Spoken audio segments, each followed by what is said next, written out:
l'édito de Djameldine Benchenouf. Salam alaikum, azul fillaoun. Bonsoir. Il est des phases dans le temps politique où les mécanismes qui s'enclenchent et les événements qui maturent sont à peine perceptibles et pour cause, puisqu'à l'instar du vivant, il n'y a pas de génération spontanée dans la marche de l'histoire, tout comme il n'y a pas de hasard. Même les effets pervers et la force majeure qui peuvent surgir en dehors du contexte ne peuvent peser et réagir que parce que la situation est propice à l'influence qu'ils peuvent produire sur les événements.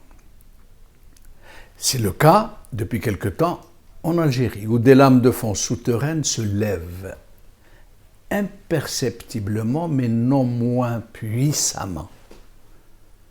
La convergence de certains événements particulièrement expressifs de la déliquescence qui mine le système politique est significative de bouleversements qui s'annoncent très clairement pour qui est attentif à certains signes qui ne trompent pas.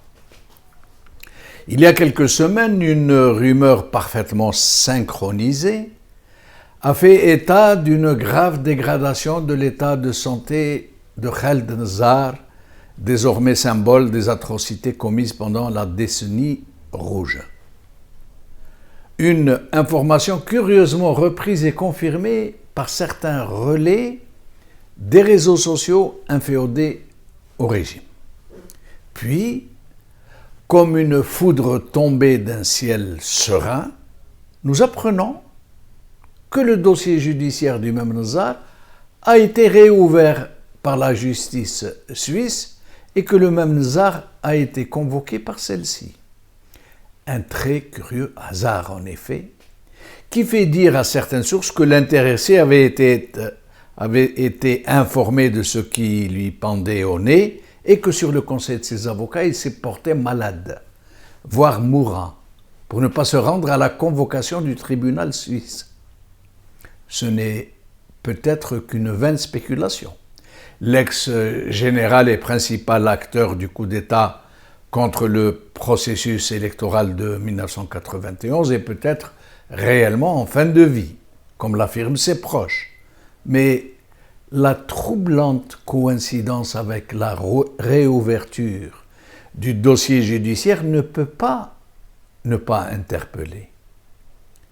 Curieusement, et là aussi le hasard peut sembler très douteux, sur des événements qui semblent se mettre en place, le niet sans nuance des BRICS à la demande d'adhésion de l'Algérie, alors que le contexte et les déclarations particulièrement optimistes du régime algérien laissaient penser que l'affaire était littéralement dans le sac, ce refus brutal, voire même particulièrement hostile, nécessite d'être appréhendé avec une vraie distanciation.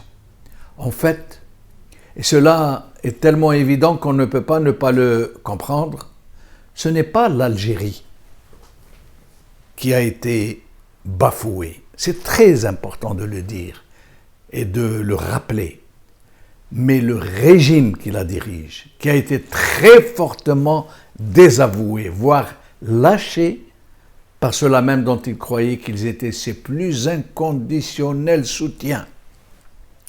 Le camouflet a résonné dans toute la planète parce que tous les observateurs ont été surpris et parce qu'ils ont compris qu'un tournant venait d'être amorcé, que le régime algérien avait fini de manger son pain blanc, qu'il venait désormais d'entrer dans l'antichambre de la fin de règne.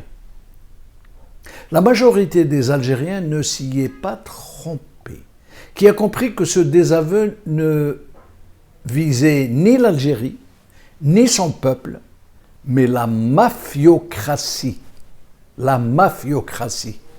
qui s'est approprié les gens et les lieux. Les hallucinantes sorties du président Tebboune et ses sautes d'humeur pour se faire mousser ont été en fait perçues comme des signes de détresse, un aveu de faiblesse et une fuite en avant d'un système en fin de vie.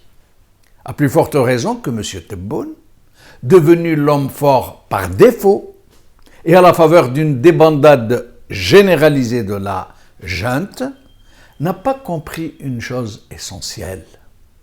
On peut faire main basse sur tout un pays, sur ses ressources, sur sa population. On peut le dévaster, le saccager, le ruiner, pousser sa population à fuir son propre pays.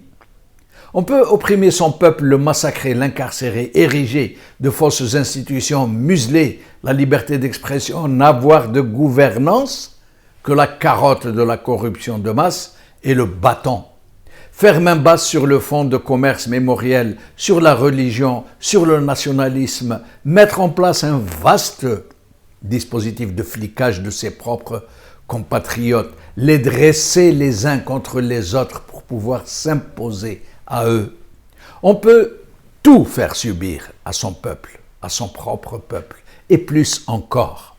Comme cela a été le cas dans les années de 250 000 morts, plus de 20 000 disparitions forcées, des dizaines de milliers de personnes torturées, bannissement de milliers de citoyens dans des camps de concentration au sud, déplacement de millions de personnes, instrumentalisation du terrorisme contre la population, assassinat de personnalités parmi les plus estimées des Algériens pour retourner ceux-ci contre les islamistes, et tant d'atrocités.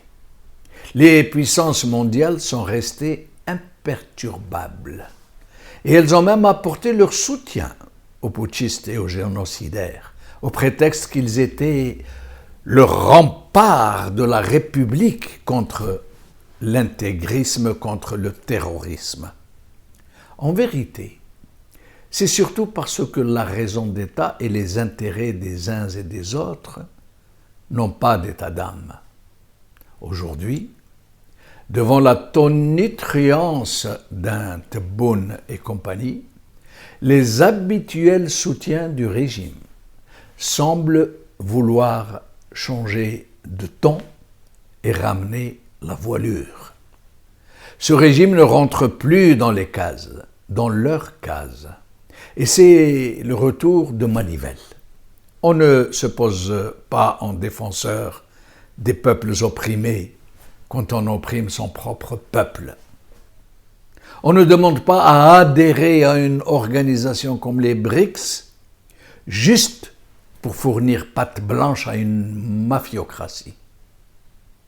On ne peut pas mettre indéfiniment des centaines de milliers de personnes assassinées dans le placard des connivences. N'est-ce pas, monsieur Nozar?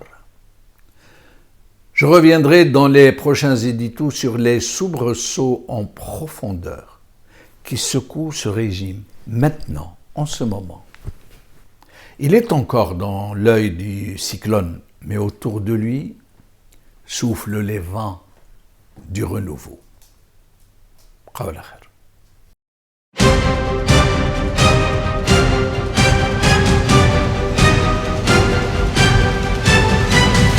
L'édito de Djemeldine Benchenouf.